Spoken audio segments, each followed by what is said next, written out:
Welcome back to Dash Explore. I'm Sarah, and today we are continuing our Ireland series with the Dublin Re-DASH. Dublin is vibrant, historic, and busy, but is it kid-friendly? We spent 3 days testing out the parks, the museums, the pubs, all with our 3- and 6-year-old, and we are here to share all of our favorite kid-friendly activities in just 3 minutes. So with that, here is our 3-day Dublin itinerary in 3 minutes. Day 1 started in Galway, where we spent the morning packing up our apartment before catching our 11 a.m. train back to Dublin. We walked through the town with all of our belongings and then boarded our train to head back across the country. It was nice to have a relaxing morning after a busy few days, and we again enjoyed all of the beautiful Irish scenery during our 2.5-hour ride. Once we arrived in Dublin, we decided to walk from Houston Station to our Airbnb, which ended up being a little over a mile. We did our best to keep the girls in a good mood by counting all the taxis we saw, which was over 50, and watching the horse-drawn carriages ride down the street. We made it to our Airbnb just as it was finishing being cleaned, and we were so grateful to be able to sit in our apartment and regroup before venturing out into a new city. At this point, it was around 4 p.m., so we decided to find another pub for an early dinner. We enjoyed trying some more traditional Irish cuisine, and then to cap off our day, we visited the park at St. Patrick's Cathedral for the girls to play. Although we didn't do much, it was a much-needed slow day in the middle of our trip. By day 2, we were ready to hit the streets and explore Dublin. We started our morning with breakfast in a cafe and then headed to the Dublinia Museum, which shares all about the Viking and medieval history of Ireland.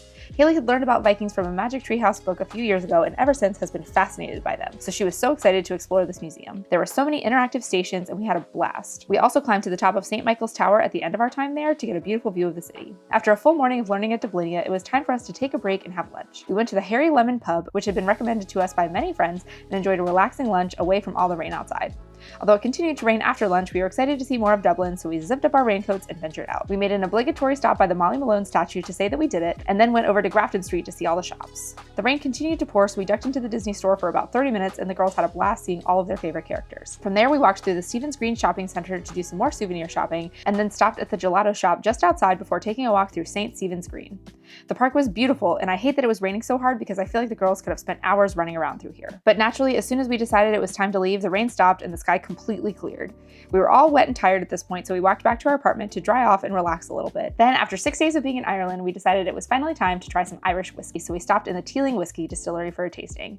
The whiskey was delicious, but the real highlight was seeing a double rainbow outside. After almost a week of pub food, we found a pizza place that made delicious pizza, and it was just the break we needed from all the stews and fish and chips. Everything was still wet after the rain earlier, so we called it a night at this point so we could rest up for our last full day in Dublin. We woke up the next morning and were ready for our last day of adventures. Because we just can't get enough, we started our day at a cafe for coffee and pastries. Then we headed out for the most anticipated part of our trip for Andrew and I, the Guinness Storehouse. This 7-story museum was massive, and we all had a total blast during our time here. We learned a lot about the process for making Guinness, but also a lot about the history of the Guinness family and their part in the history of Ireland. The girls had so much fun with all the interactive exhibits. Andrew and I attended the Guinness Academy and learned to pour the perfect pint of Guinness, and we had lunch in one of their restaurants. They say it takes about 2 hours to get through the museum, but we spent over 4 hours there taking it all in. And to cap off our time in the Guinness Storehouse, we all enjoyed a free drink, Guinness for us and Sprite for the girls, at their rooftop bar. We were hesitant to book this tour with the girls, but we are so glad that we did, especially because this was our coldest day in Ireland yet. Since it was so cold, we decided to go back to our apartment to take a little rest and make a game plan for the afternoon. After a couple of options fell through, we decided to walk to the Temple Bar area to check that out. Of course, about halfway there, the skies opened up again, and we were getting totally soaked until we found a store to duck into. The rain only lasted about 10 minutes, and we ventured back out to make our way to the famous Temple Bar pub. We've heard it can get kind of crazy, but it was only 4 p.m., so we decided to pop in and have a drink, and we are so glad that we did it. The girls loved the live music, and we all had fun checking out this icon of Dublin. We walked back through the city and checked out Dublin Castle, and then made our way back to St. Patrick's Park to play one last time. We weren't totally starving, so we stopped in the grocery store to pick up some snacks and then made a charcuterie dinner in our apartment. We tucked the girls in and then started gathering our stuff back together before we flew home in the morning.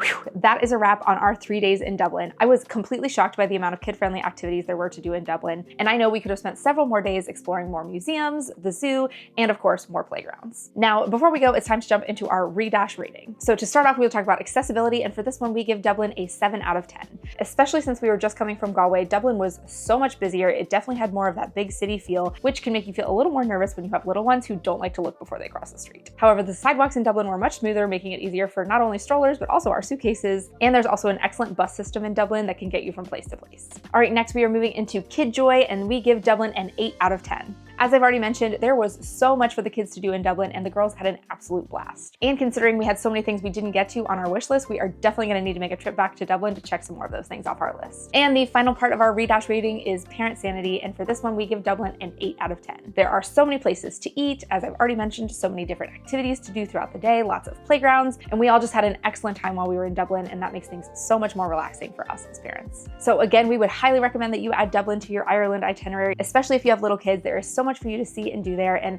although our time there was such a total whirlwind, it was totally doable with little kids, especially for us with only 10 days worth of planning ahead of time. So if you enjoyed this video, please make sure that you give it a like, and make sure you check out our Ireland playlist if you're planning your own family trip to Ireland so you can get more of an idea of how we planned and prepared for this trip. If you have any questions at all about Ireland, please drop a comment below. I will be happy to share our experiences and anything I can do to help.